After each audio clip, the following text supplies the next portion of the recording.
বিসমিল্লাহির রহমানির রহিম। আনোয়ার কিচেনে স্বাগত। আজ আপনাদের জন্য নিয়ে এসেছি এগ চিলি।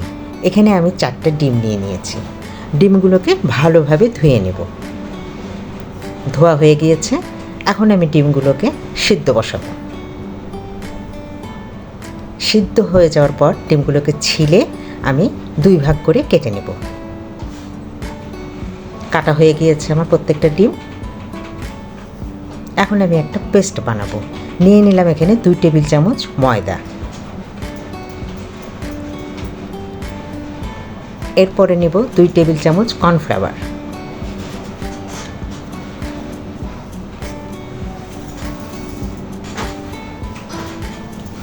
দিয়ে দিলাম একটি ডিম।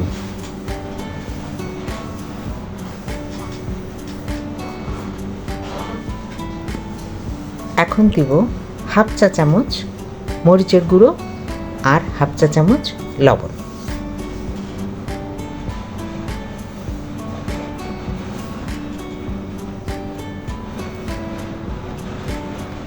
এরপর সামান্য পানি দিয়ে আমি এটাকে পেস্ট বানাবো।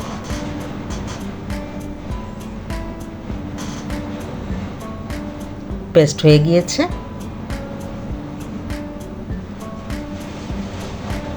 এখন আমি ডিমগুলোকে ডুবিয়ে তেলে ভেজে নেব।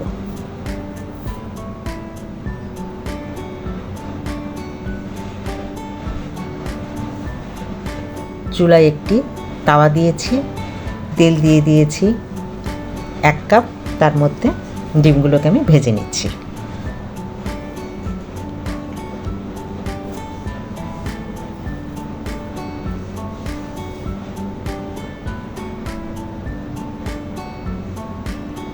ডিমগুলো আমার ভাজা হয়ে গিয়েছে। এখন আমি একটা একটা করে ডিম তুলে নেব।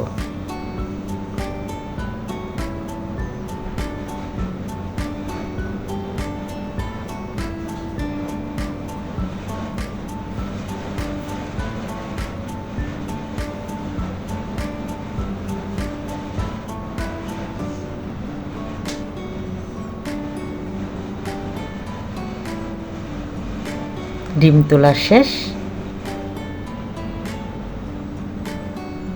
এখন আমি চুলায় একটি হাঁড়ি বসিয়ে দেব।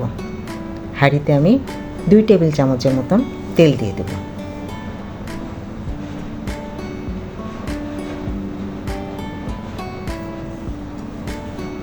তেলটা গরম হওয়া পর্যন্ত অপেক্ষা করি।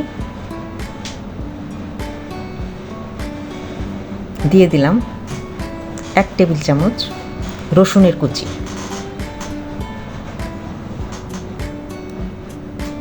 রসুনটা একটু ভেজে নেব।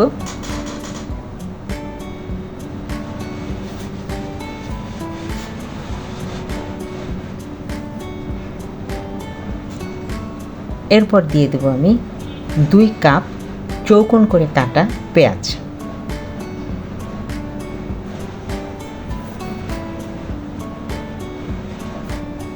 পেঁয়াজটাকে একটু ভেজে নেব।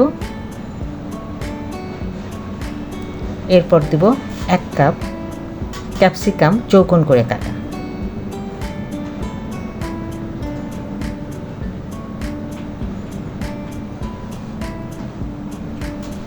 একটু নাড়াচাড়া করে নিই। এরপরে 10-12টি কাঁচামরিচ ফালি করে দিয়ে দেব। দিয়ে মিশ্রণটি খুব ভালোভাবে একটু ভেজে নেব।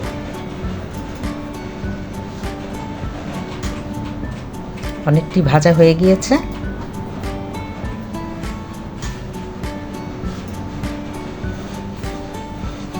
এখন আমি 1 টেবিল চামচ সয়া সস দিয়ে দেব।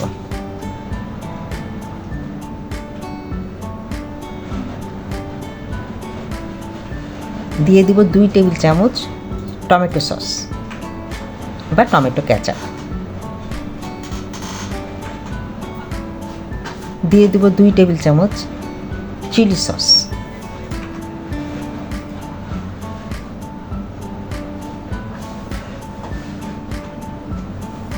এখন দিয়ে দিচ্ছি 1 টেবিল চামচ সিরকা। মিশ্রণটি খুব ভালোভাবে নাড়াচাড়া করে নেব। নাড়াচাড়া হয়ে গিয়েছে।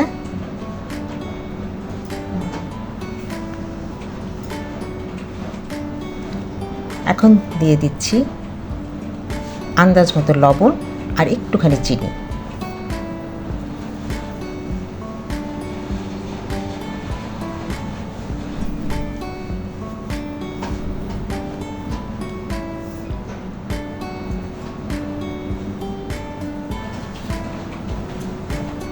এখন দিয়ে দিচ্ছি 2 টেবিল চামচ কর্নফ্লাওয়ার পানিতে গুলে দিয়ে দিলাম।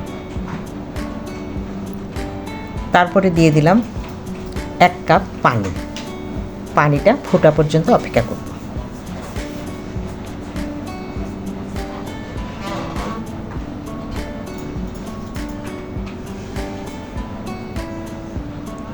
এখন ভাজা ডিমগুলো একটা একটা করে দিয়ে দেব।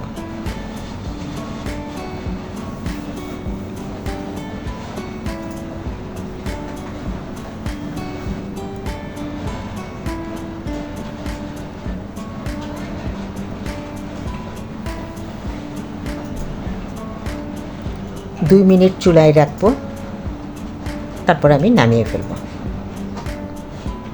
হয়ে গেল আমার এগ চিলি। ভিডিওটি ভালো লাগলে লাইক, কমেন্ট, শেয়ার দিবেন। পাশে থাকার জন্য ধন্যবাদ।